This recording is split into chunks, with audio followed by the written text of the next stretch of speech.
So if you didn't know or have been living under a rock, the new manga for Shonen Jump Kagurabaki has been out for I want to say at least a month or so.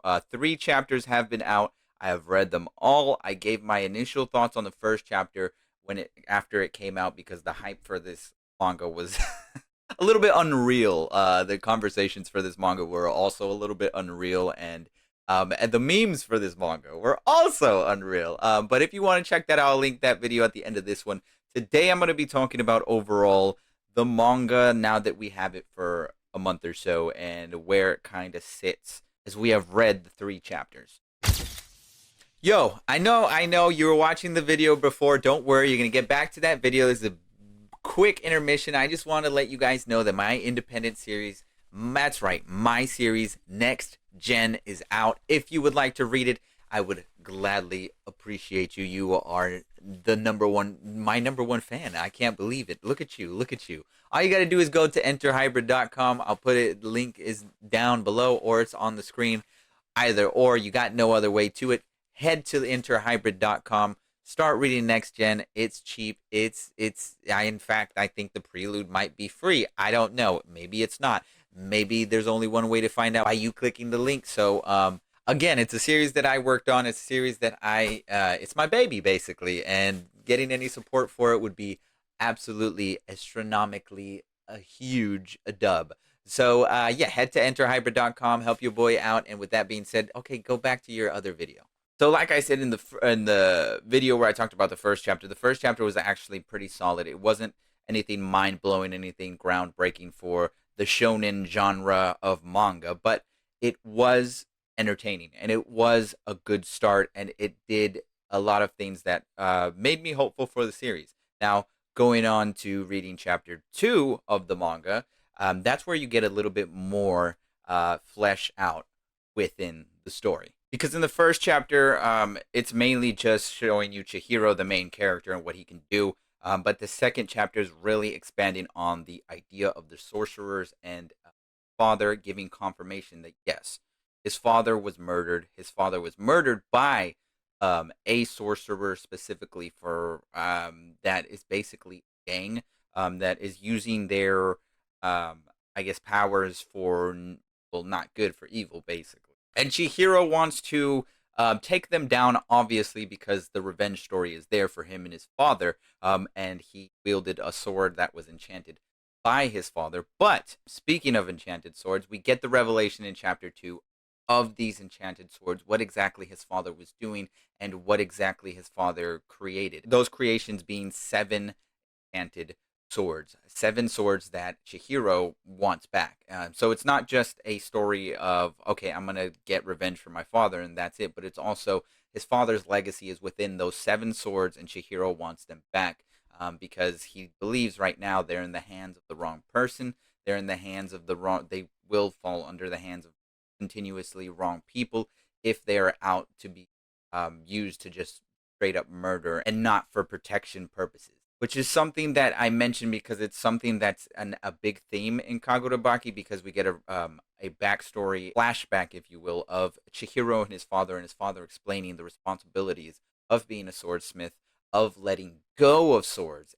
which I found really fascinating. I found that I really like this concept and this idea of the swordsmith, because we know katanas are big, samurais are huge in Japan. Like it's a big like culture, it's a big thing there. So to see that get a little bit explored, even if it's just by a tiny bit, is actually really refreshing, and I actually liked it. Like for example, in Bleach, when they start talking about characters as Zanpakuto, they start talking about how it was created now in the recent season.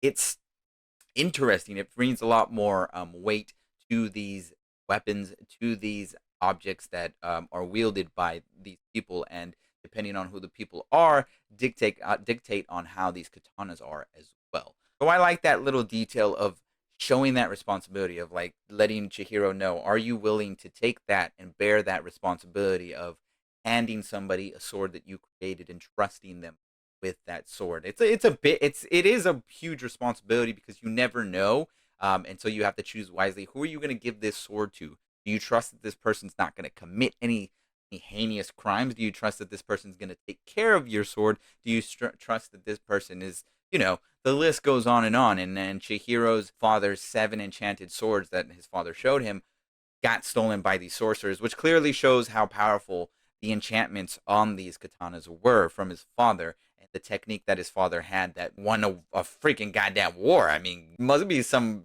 OP ass katanas. So Chihiro and Shiba, his right hand man, his father's old pal, have a lead at the end of the second chapter for where these sorcerers might be coming from. So that leads us into the third chapter. But another big theme that plays in the second chapter that I want to point out is, well, obviously continuing from the first chapter, the artwork in this manga is great. Okay, there's far and few between the downsides of the manga. Certain paneling, sometimes in, like, for example, the third chapter, I'll get into that in a bit, is a little bit difficult to sort of seep through and read. But for the most part, the artwork itself has been nothing short of spectacular. But there's a moment in the second chapter, particularly, where one of these Yakuza members sort of like is about to squeal because Chihiro murders everybody and basically tells him, like, who's your boss? Who is this sorcerer that is gave you orders, basically? And he wasn't gonna say anything. And as soon as he did, that's when you see a plant come out of him, and that's when they realize that the sorcerer they're dealing with is not just a regular old dude. Like, this guy is actually planned a lot of things, and which I enjoyed, continuing the stakes from what we see in the first chapter of this sorcerer that randomly shows up, and he kind of looks like a mysterious dude. He does kind of give me the vibes of the Demon Slayer villain a bit, except a little bit more brawny than the Demon Slayer villain. They both give off mad Michael Jackson vibes. But moving on to the third chapter, though, the third chapter starts out following the lead that Chihiro and Shiba got. They go to their cafe where they get a lot of information and where they can go to confide in Hinao, I believe, is the lady that works the counter, and where she can sort of give them different information and sort of send them in directions. And I'm assuming this is for the good sorcerers like Shiba and Chihiro, who are there to just help Tokyo, because obviously they still kind of basically do have the Yakuza running around and corporations and that nature that are willing to take advantage of people or just gain as much power as they can.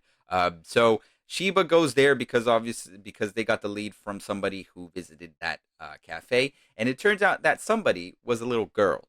Okay, so this little girl basically doesn't say anything until Chihiro takes her out. It's a little wholesome moment, but Chihiro asks her, because she's an orphan. He's like, I'm sure you're hungry, and that's when her stomach growls, so he takes her to eat. Very wholesome moment. He takes care of the child, and after that, they meet somebody at the far end of the chapter. Shows up and looks like it's a very bad sorcerer because he just tosses Chihiro out the place and is like, the kid is mine, basically. And so that's where the chapter ends, with Chihiro going to rescue the child and save the child, and that's where obviously the moment comes where Chihiro realizes, because before this, Shiba was very skeptical of this little girl. She just wasn't sure that what she was saying was true, and he was like, yeah, nah, she didn't see an enchanted sword. She's just capping. Is madcap here with this little girl. So I thought it was a kind gesture for Chihiro, who is now a new orphan, to take the girl out and buy her some food and at least treat her, and because he clearly had empathy and clearly had some feelings there that resonated with him when he saw the girl, which, again, like I said, is a very wholesome moment. Now, obviously, we don't know why they're chasing the girl down. We don't know what the girl like. She could. There's a lot of questions that pose there. But this is in that moment where Chihiro gets pushed back by the sorcerer. That's when he realizes, okay, maybe this girl was not capping. There is an enchanted sword here that she saw. So that leads into the end of the chapter, and so that moves on the story and progresses it forward to possibly their first enchanted sword encounter. So if you couldn't already tell by me talking about the story, I'm actually invested. I've read the 3 chapters. I actually very much enjoy it. Thoroughly have enjoyed the series. I'm not sure whether I should cover it on a monthly basis. I'm definitely not going to cover it on a weekly basis. That's just It's definitely gonna fatigue me and make me feel like I don't know, like I don't want to cover the story or read it for any matter. I don't definitely want to feel like that. I do enjoy the series, and maybe after the first volume comes out, I'll do a review of that.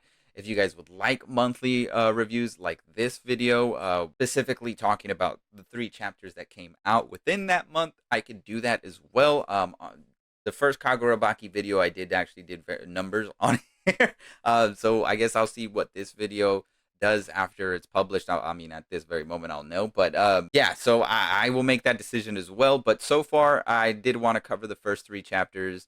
I did want to talk about it in after its monthly first month of release because I wanted to see where it sat, where it sort of stands, and I like it. I think a lot of people also do like it. I think the art is carrying it for sure, but I also don't think that the story is bad.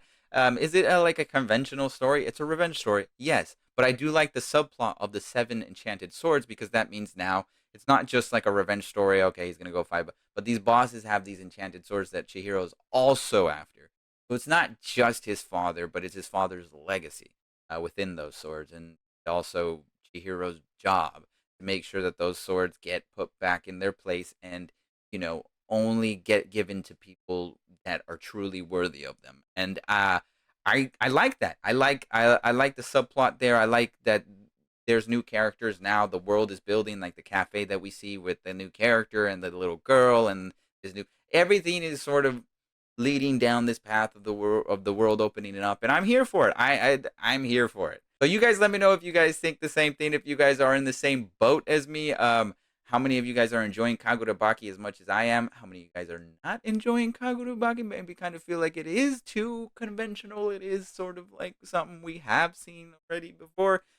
I don't know. Whatever opinion you have is valid. Whatever thoughts you have on the series are valid. Obviously, this is just my take, but your take is completely different. That's okay. So, but I would like to hear about it. So comment down below, like the video, subscribe, do everything because that will dictate on whether or not I do more videos. Like I said, I would like to do monthly videos on it, but if I don't, then that just means I'm gonna do a video on the volume releases. So that's just how it's probably gonna go down. But either way, good series. I'm excited to see more, to read more, and it's definitely on my Sunday list of a weekly manga to read, and that's what's up. So once the volume's released, though, I'm just gonna probably read it on a volume basis because that just seems easier for me to manage all the different manga that I read. But yeah, I'm rambling on, so that means I gotta end the video. So I'm gonna end the video basically right now, and